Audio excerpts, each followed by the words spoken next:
नोंथांमोना आंनि चेनेलखौ साबस्क्राइब खालामदो बेल आइकनफोरखौ थाव थाव थुथु थुनानै होदो नै दा हाय लोगोफोर खुलुमबाय नोंथांमोनखौ आंनि गोदान मोनसे भिडिअजों गासैखौबो बरायनो थाखाय आसा खालामो नोंथांमोना गासैबो मोजाङैनो दं आरो जोंबो मोजाङैनो दं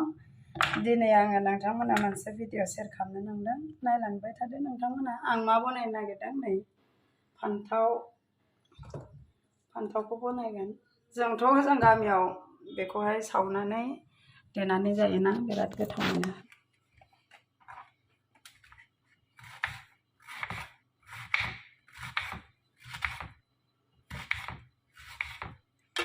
से ऑलिव ऑयल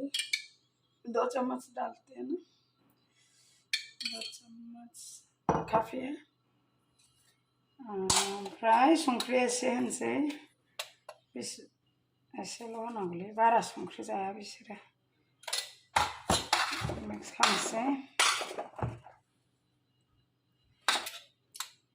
जाबाय एसे ब्लेक पेपार बरिया गोथाव जाखायो लोगोफोर नोंसोरबो बनायनानै जा ओमफ्राय मिक्स खालामसै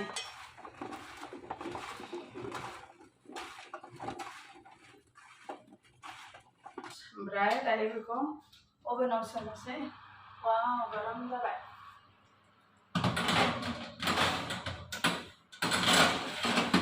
बेखौ सोनोसै 9-10 मिनिट दोनबानो मोनगोन आरो बियो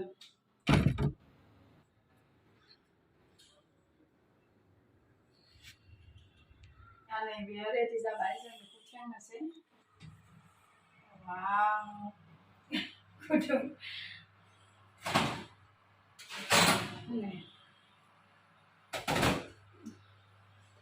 एसे खामहोबावनांगौमोन नामा ने एसे खामहोबावनोसै लोगोफोर बियो एसे जोंना एसे खामफ्रामलायबासो गोथाव मोनोना स्वाद जायो बिराद गोथाव जायो बेबायदि खालामनानै जाबा खिन्थु आंथ' बरिया मोनो दसे होबावनोसै 2 मिनिटसो लोगोफोर सोफिनसै 2 मिनिट डालते 2 मिनिट गरम हो जाओ फटाफट गरम हो जाओ जोंना फान्थावा जाबाय नालाय रेडि रेडि जिरायनानै जानांसिगौल' बरिया नायलाय नै खाथियाव होफैनाङा याम्मी जाखागोन बरिया साब थानाय बरिया जाबाय दा बेखौहाय माजों लगायो नै नायलांदो लोगोफोर बेखौ हानोसै आङो गथा गथा हानानै लानोसै नायलांबाय थादो नोंथांमोनाबो ट्राइ खालाम जरुर बिराद गोथाव बिदि हागोन आरो किउब किउब बिदि ओमफ्राय ससबो बनायो र' दायो बनायगोन बेखौ हाखांनानै सस बनायनोसै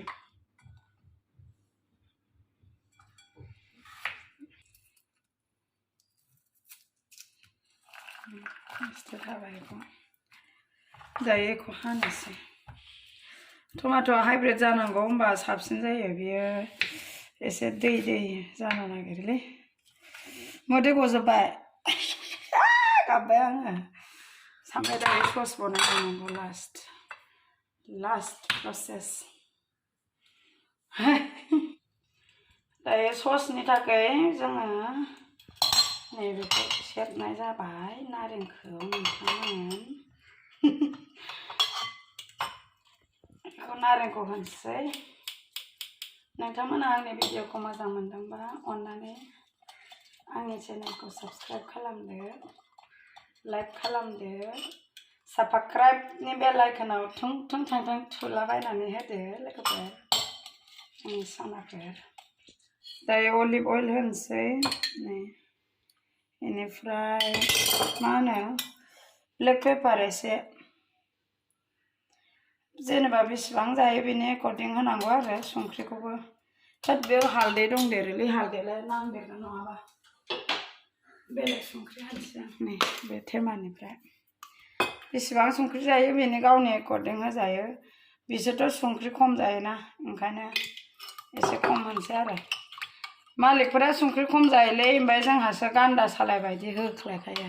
संख्रियानो नाङा आंथ' लगायदेर जानाङो बिसिनि संख्रिजों जेबो स्वादानो जाया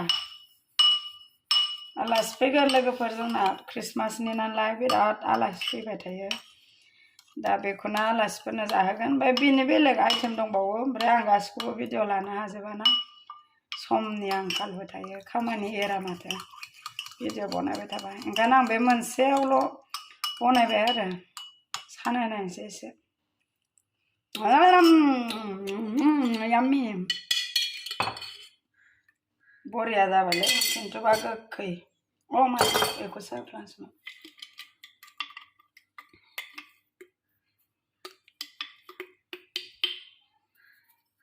जाबायलै दा बासिगोन माथो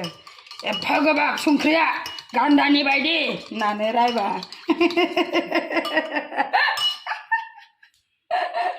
आं गान्दा नङा नोंसिनि आसामनि बायदि होनबा ओरैनोबा आसामनिखौ ओंखाम जाग्रा संख्रि बानलु जासोग्रा होननानै सानखायो बेयाव जाबायलै डायलगा बारा जाबाय नै दाना आंना दा रेडि जाबाय नै दा जानोसै समाव बेखौ लगायसिगोन रा ओरै खुरैयाव गावबागाव लगायना लासिगोन बेखौबो एसे हानसिगोन बेखौबो सालाद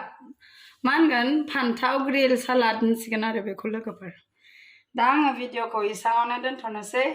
नोंथांमोना आंनि चेनेलखौ साबस्क्राइब खालामदो